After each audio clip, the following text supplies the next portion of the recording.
श्री स्वामी समर्थ. स्वागत आहे तुमची माझी या यूट्यूब चॅनलवरती.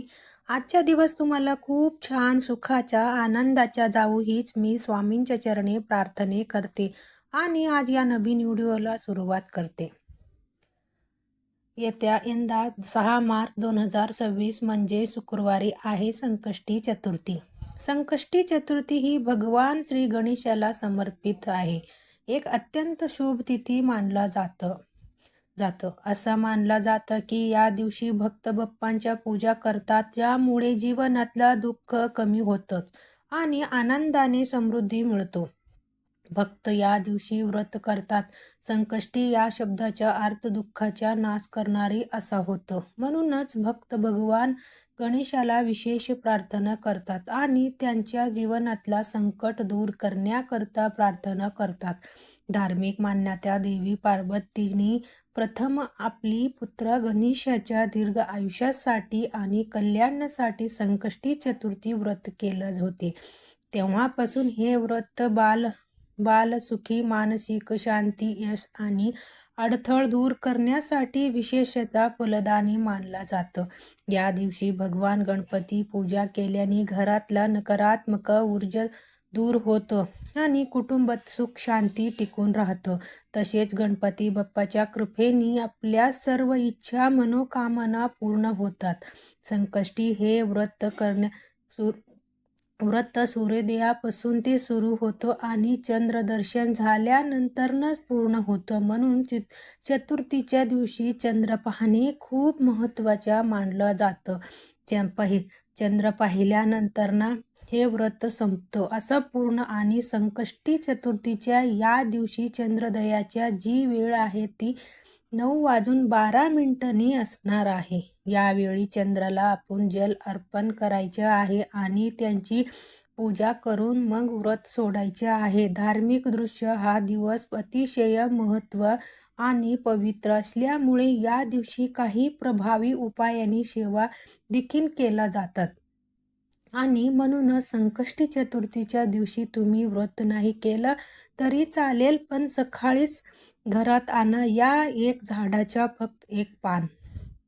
आपल्या घरी आपल्यामुळे आपल्या 7 पिढ्यांच्या दारिद्र्य तर नष्ट होणारच आहे, पण आपल्या जीवनामध्ये असणारे सर्व दोष, विघ्न, संकट, शत्रू नष्ट होऊन आपली कितीही कठीणातली कठीण इच्छा साक्षात गणपती बाप्पा पूर्ण करणार. तर कोणत्याही झाडाच्या पान घेऊन यायच्या, कोणत्या झाडाची पान घेऊन यायच्या, कोणत्या वेळात घ्यायच्या याच्याबद्दल सविस्तर आणि महत्त्वाच्या माहिती मी तुम्हाला या व्हिडिओमध्ये देणार आहे. तर व्हिडिओ पूर्ण पहा आणि जर तुम्ही माझ्या चॅनलवर नवीन असेल तर चॅनलला सबस्क्राईब करा आणि शेजारी बेल आयकॉनला सुद्धा प्रेस करा, जेणेकरून तुम्हाला माझ्या नवीन व्हिडिओ नोटिफिकेशन हे मिळत राहील आणि तुम्हाला एक पण व्हिडिओ मिस करणार नाही. आणि कमेंटमध्ये ओम गणपते नमः लिहायला अजिबात विसरू नका, जेणेकरून तुमच्यावर आणि तुमच्या कुटुंबावर गणपती बाप्पांचा आशीर्वाद प्राप्त होईल. संकष्टी चतुर्थीच्या दिवशी आपल्याला सकाळी ब्रह्ममुहूर्तावर उठायच्या, अंथरूणामध्ये गणपती बाप्पांच्या स्मरण करायचे आहे आणि स्वच्छ स्नानही करायचे आहे. जर शक्य झालं तर या दिवशी लाल किंवा पिवळ्या रंगाच्या वस्त्र परिधान करा. त्यानंतर आपल्याला सर्वप्रथम देवघरामध्ये दिवा प्रज्वलित करून घ्यायचे आहे, कारण कोणतीही सेवा किंवा कोणतेही उपाय जर आपण अग्नीनी साक्षीने केला जातं, यामुळे आपल्याला निश्चित सफलताही प्राप्त होत असतो. यानंतर आपल्याला सूर्योदयाला जल अर्पण करायचे आहे आणि आपल्याला विधिवत देवपूजाही करून घ्यायची आहे. जर तुमच्याकडे गणपती बाप्पांच्या मूर्ती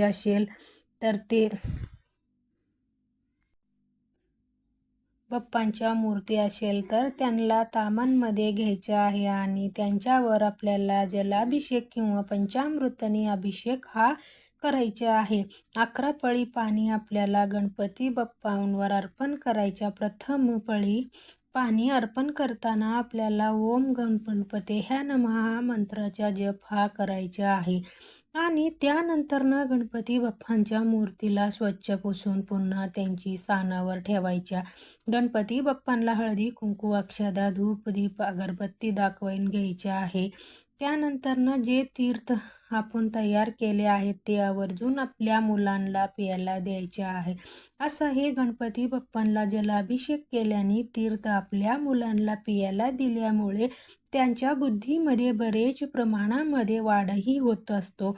त्यानंतरनं गणपती बाप्पांना आपल्याला जास्वंदाच्या फूल अर्पण करायचे आहे. त्यांच्याबरोबर दुर्वा 21 जोडी अर्पण करायच्या आहे. अर्पण केल्यानंतर आवर्जून आपल्याला आपल्या मनातली इच्छा बोलून अर्पण करायचे आहे. यानंतरनं गणपती बाप्पांना गोड व नैवेद्य दाखवायचे आहे. तुम्ही लाडू मोदकाच्या नैवेद्य दाखवू शकता किंवा अगदी तुम्ही गुळ खोबऱ्याच्या नैवेद्य दाखवलं तरीही चालणार आहे. दिवसभर आपल्याला व्रत करायच्या संकष्टी चतुर्थीच्या व्रत कथेच्या पठण करा किंवा श्रवण करायच्या. रात्री चंद्र उगवल्यानंतर आपल्याला चंद्राला जल अर्पण करायचं, फूल अर्पण करायचं आणि त्यांच्यानंतर आपल्या मनातली इच्छा बोलायच्या आहे. असं केल्यामुळे आपल्या घरातला सुख समृद्धी राहत असतो.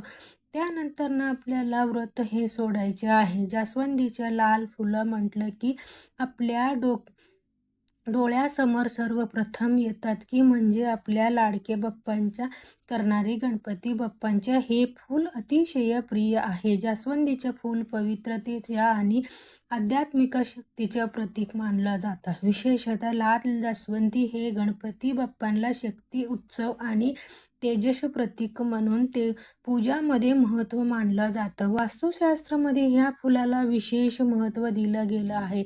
वास्तुशास्त्रानुसार घराच्या उत्तर किंवा पूर्व दिशेला जास्वंदीचे झाड लावल्याने घरातलं वातावरण चांगलं राहतं. जास्वंदी झाडामुळे घरामध्ये धनधान्याच्या कमतरता भासत नाही. धर्मशास्त्रही जास्वंदीला फूल शुभ लाभ मानला गेला आहे आणि फूल काली माता आणि श्री गणपतीला अर्पण केलं जाते. जास्वंदीचं फूल सौभाग्याचं प्रतीक मानलं जातं. शनिवारी श्री हनुमानाला जास्वंदीचं फूल अर्पण करणे चांगले मानलं जातं. सूर्योदयाच्या उपासन करताना आवर्जून त्यामध्ये आपल्या शरीरामध्ये सकारात्मकता येतं. तर तुमच्या घरामध्ये नकारात्मकता असेल, पैसे टिकत नसेल, कायम चिडचिड भांडणं होत असेल, फकल होत असेल तर या आवर्जून हा जास्वंदीचे उपाय जे आहेत तर ते आपल्याला करायचे आहे. आणि म्हणूनच आपल्याला लाल जास्वंदीच्या झाडाचे एक पान जे आहे तर ते तोडून आपल्या घरी घेऊन यायचे आहे. हे पान आपल्याला घरी आपल्याला आणल्यानंतर ह्या पानाच्या आपल्याला स्वच्छ धुवून आणि पुसून घ्यायचे. हा संपूर्ण उपाय जे आहे तर ते आपण देवघरामध्ये बसून करणार आहोत. आता आपल्याला एक प्लेट घ्यायच्या. प्लेटावर आपल्याला थोडासा कुंकू घ्यायचा. कुंकूमध्ये पाणी टाकून त्यांची गंध हे तयार अर्पण करायचे आहे.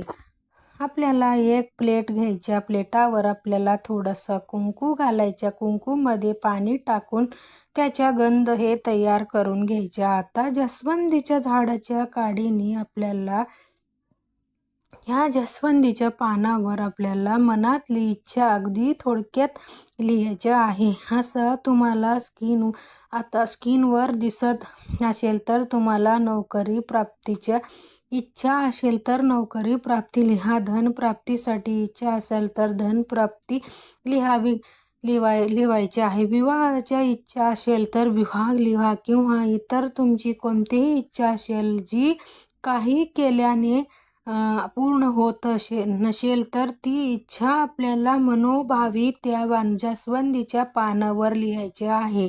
आता आपल्याला एक प्लेट घ्यायच्या. प्लेटावर हळदी आणि कुंकू हे स्वास्तिक काढून घ्यायचे. त्यावर आपल्याला मुठभर तांदूळ ठेवायचे आणि त्या तांदूळावर आपण हे जे इच्छा लिहिलेला पान आहे ते ठेवायचे आणि हे प्लेट उचलून आपल्याला आपल्या देवघरामध्ये असणाऱ्या गणपती बाप्पा समोर ठेवायचे आहे.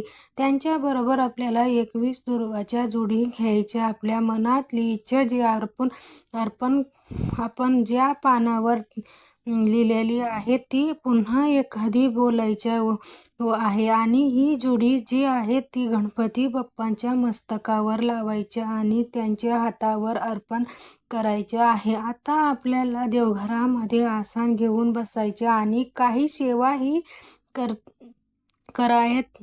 आपल्याला 3 वेळा गणपती अथर्व शीर्षमाच्या पठण करायच्या. आता जेव्हा आपण गणपती अथर्व शीर्षमाच्या पठण करणार आहोत तेव्हा आवर्जून आपल्या मुलांना सुद्धा आपण बाजूला बसवायच्या. त्यांच्या श्रवण केलं तर सुद्धा चालेल. त्यांच्या खूपच लाभ हा मिळणार आहे. 3 वेळा गणपती अथर्व शीर्षमाच्या पठण करून झाल्यानंतर ना आपल्याला एक वेळी कुलश्रुतीच्या पठण सुद्धा करायच्या. कुलश्रुतीच्या पठण केल्यामुळे आपल्याला केलेली सेवेच्या त्वरित फळ जे प्राप्त होत असतो. याच्याबरोबर आपल्याला 108 वेळी आपल्याला जे पण गणपती बाप्पांचा मंत्र येतं जसं की ओम गणपते हे नमः मंत्र जप करायचा आहे. या दोन्ही अतिशय उंच कोटीची सेवा आहेत. या सेवा केल्यामुळे खरंच लवकर आपल्याला गणपती बाप्पा प्रसन्न होत असतात. त्यानंतर हात जोडून आपल्याला गणपती बाप्पाच्या स्मरण करायचे. आपल्या आयुष्यामध्ये असणारी जी संकट आहेत, विघ्न आहेत, दोष आहेत, दारिद्र्य ते दूर होण्यासाठी मनोभावी प्रार्थना करायच्या. तसेच जी इच्छा आपण त्या पानावर लिहिलेली आहे ती इच्छा पूर्ण होण्याकरता सुद्धा आपल्याला प्रार्थनाही करून घ्यायची आहे. संपूर्ण दिवसभर हे इच्छा लिहिलेला पान आहे ते आपल्याला देवघरामध्ये ठेवायचे आणि संध्याकाळी 5 वाजल्यानंतर ना आपल्याला हे इच्छा लिहिलेली पान तसेच 21 दुर्वाच्या जोडी आपण त्या पानाखाली जे आपण तांदूळ ठेवलेली आहेत ती 21 तांदूळाचे दाणे आपल्याला घ्यायचे आणि या 3 वस्तू घेऊन जायच्या. आपल्या घराजवळ असणारे गणपती बाप्पांच्या मंदिरामध्ये गेल्यावर सर्वप्रथम आपल्याला गणपती बाप्पा समोर दिवा अर्पण करून घ्यायचा आहे. गणपती बाप्पांना हळदी कुंकू अक्षता धूप दीप अगरबत्ती दाखवून घ्यायच्या. गोडवा नैवेद्य गेला असेल तर ते अर्पण करायचे आहे. त्यानंतर इच्छा लिहिलेली पान हे त्यावर आपल्याला 21 दुर्वा जोडी ठेवायचे आहे. त्या मनातली इच्छा व्यक्त करून गणपती बाप्पांना नमस्कार मस्तकावर लावायच्या आणि ह्या चरणावर हे पान अर्पण दुर्वा अर्पण करण तसेच 21 तांदूळाच्या दाणे ते सुद्धा आपल्याला मनातली इच्छा व्यक्त करून आपल्याला गणपती बाप्पांच्या चरणावर अर्पण करण्यातच संकष्टी चतुर्थीच्या दिवशी हा उपाय मंदिरामध्ये जाऊन करण्यात विशेष महत्त्वही दिलं जातं. कारण मंदिरामध्ये गणेश तत्व जे तो नेहमीच तुलनेत एक सहस्त्र पट्टीने जास्त कार्य करत असतात आणि जर हा उपाय आपण मंदिरामध्ये जाऊन केला तर यामुळे आपल्या कितीही कठीणातला कठीण इच्छा ती साक्षात गणपती बाप्पा पूर्ण करतात. म्हणूनच हा व्हिडिओ आवडला असले तर लाईक करा, चॅनलवर नवीन असेल तर सबस्क्राईब करा.